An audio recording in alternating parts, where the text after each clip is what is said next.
Gente, tem coisas assim que a gente pode até tolerar, né? Divergências pequenas entre juízes da Suprema Corte que discordam em um ponto, uma vírgula, mas divergências do tipo que nós estamos vendo é uma tragédia.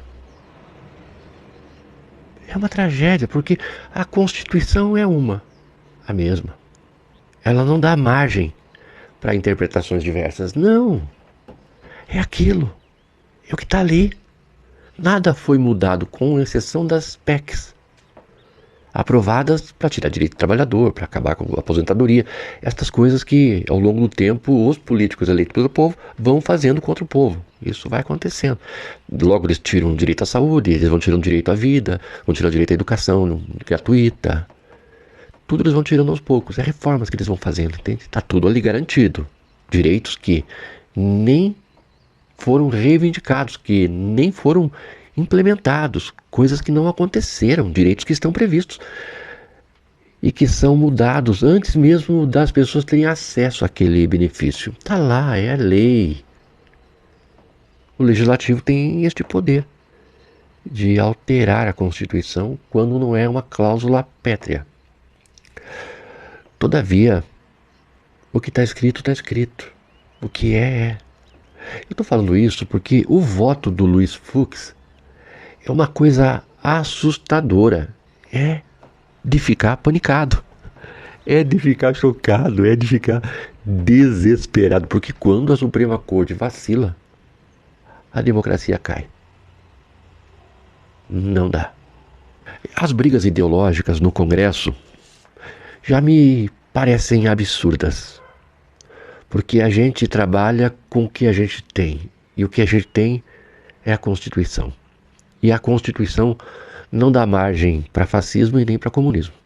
Não está escrito ali que estas linhas antagônicas, opostas, são passíveis de existir dentro de um Congresso, uma vez que as leis que eles vão criar, que eles podem propor, as propostas, os projetos, precisam estar em consonância com o que está escrito na Constituição.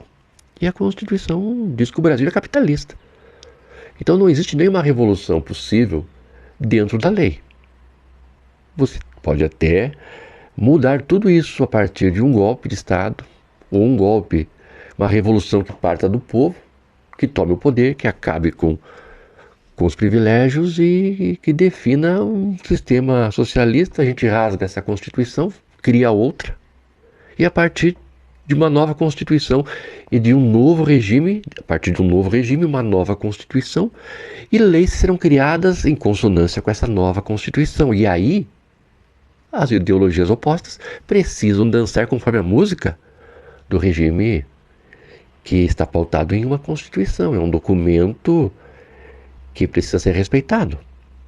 Então, legisladores que brigam por coisas impossíveis estão tratando de assuntos que, em tese, são ilegais. É ilegal. Eu não posso criar um projeto de lei propondo uma medida que não se enquadre naquilo que está determinado ali. Se eu tento extrapolar o que ali está dito, estou propondo uma ilegalidade. Então, não há espaço para discutir o impossível. Só se discute o que é possível, a realidade brasileira e o que a Constituição nos permite, ou nos garante, ou que ali está, mas que ainda não foi colocado em prática. Isso tem que ser visto. A reforma agrária está na Constituição. Erradicar a pobreza está na Constituição. Direito à vida, ao emprego digno, está na Constituição. Então, querer tirar os direitos dos trabalhadores não é possível. A menos que se dê um golpe, se rasgue essa Constituição e se faça outra nos moldes daqueles que querem escravizar o povo.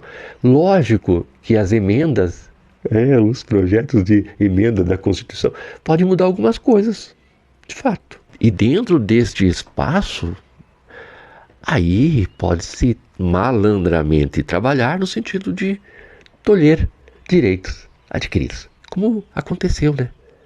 O conluio dos deputados anti-povo, anti-vida, anti-qualidade de vida, os folgados, mamateiros, atendem, em vez ou outra, a demanda de algum empresário que está descontente porque está enriquecendo muito devagar, às custas do trabalho dos outros, e queria mesmo não ter que pagar nada.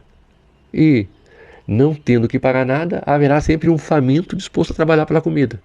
Esta é a intenção. Até o desemprego é regulado, de modo que haja sempre uma demanda por emprego maior, no sentido de que aqueles que estão trabalhando, tendo em vista os desempregados, fazem sacrifícios para ficar por ali, porque eles sabem que tem gente lá fora querendo a vaga deles. Então o empregador pode falar, olha a fila de desempregados, você quer ir para lá? Não, né? Então cala a boca e volta ao trabalho. Não com essas palavras, mas na prática é esta a proposta quando você tira direitos previstos em lei para os trabalhadores. Mas, voltando à discussão do Fux, é absurdo você ver um juiz da Suprema Corte desqualificando o próprio tribunal, desqualificando o julgamento, zombando do próprio tribunal, zombando do seu próprio julgamento, para defender Bolsonaro. Quem é Bolsonaro? Eu gostaria de saber o que Bolsonaro sabe, que dossiê que Bolsonaro tem, para que essas pessoas vivam em função de atender às demandas deste cara. Um Congresso.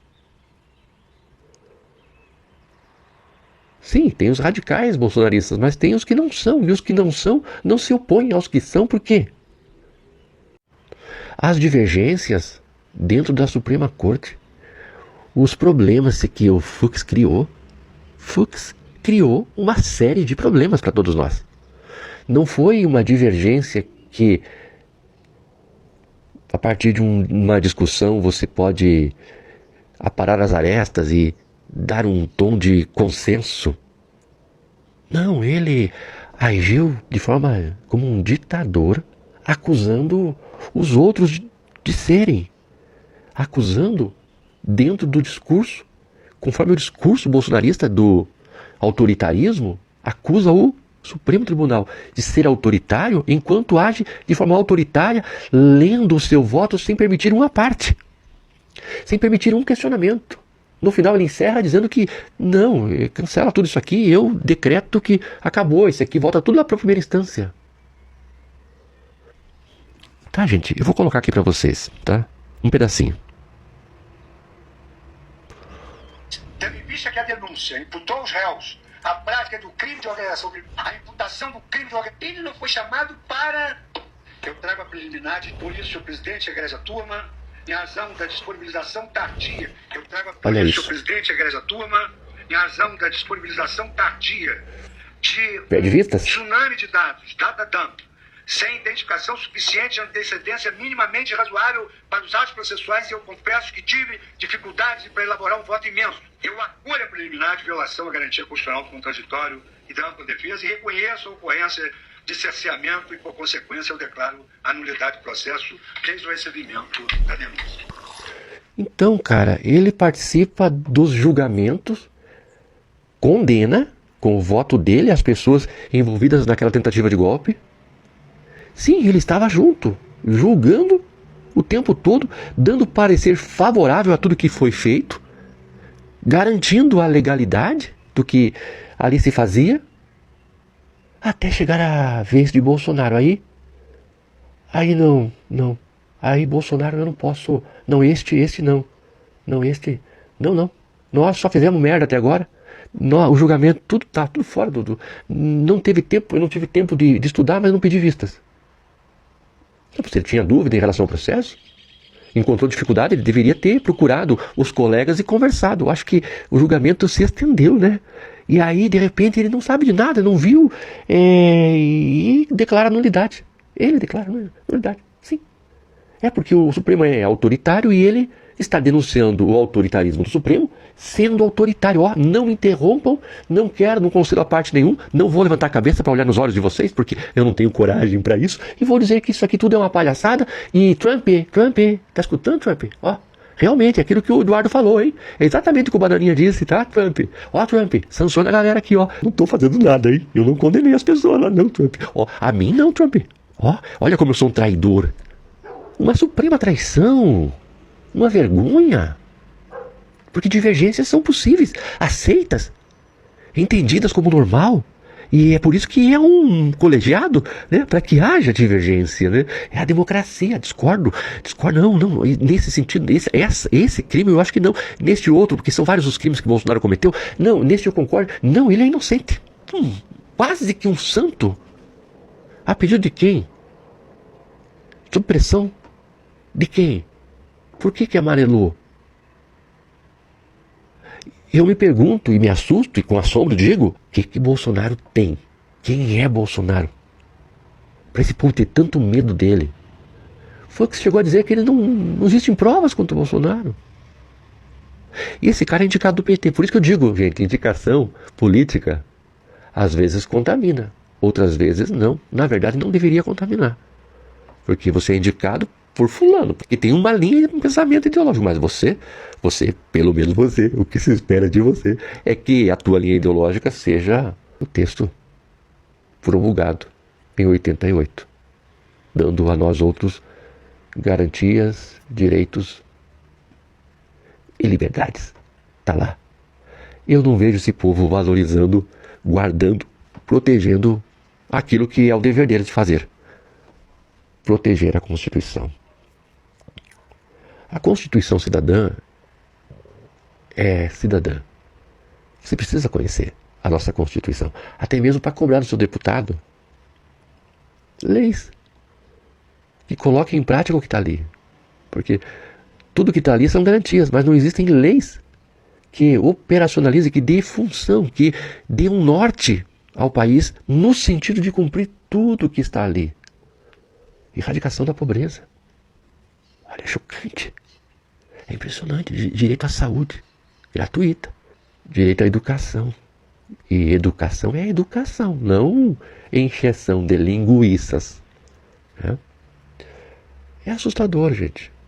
Eu fico assustado porque nem dentro da Suprema Corte ele tem garantia de que justiça haverá.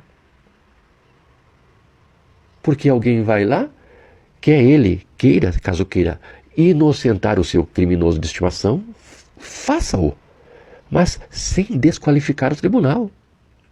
Como assim um ministro do Supremo desqualifica a instituição da qual ele faz parte, de forma autoritária? Eu declaro nulo. Tá. Nossa, que poderoso, hein? É um colegiado, né? Pena, infelizmente não é ele, né? Ou, se fosse ele, Bolsonaro ia ficar impune. Impune de um crime gravíssimo. Porque tentativa de golpe não é brincadeira, gente. Se ele tem sucesso no que intentava, eu não estaria aqui falando. Alguém, centralizando o poder de forma ilegal, criminosa, diria a nós o que nós deveríamos fazer.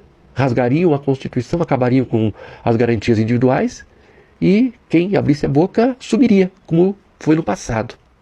Não tem anistia. Não tem anistia. Só que a luta é uma luta árdua. Não é fácil, não dá para parar, não dá para fechar os olhos, não dá para marcar bobeira, tem que ficar em cima deles. Porque eles são capazes de nos trair. E Fux fez isso. Ele fez isso, gente. Ele fez. Ele desqualificou o próprio tribunal, sinalizando para o Trump que aqui está havendo violação. Ele disse que estão havendo violações. O ministro do Supremo, que participou dos julgamentos, diz com todas as letras, está havendo violações. E aí, gente, o que a gente faz? O que nós fazemos? O que faremos isso? O que a gente faz?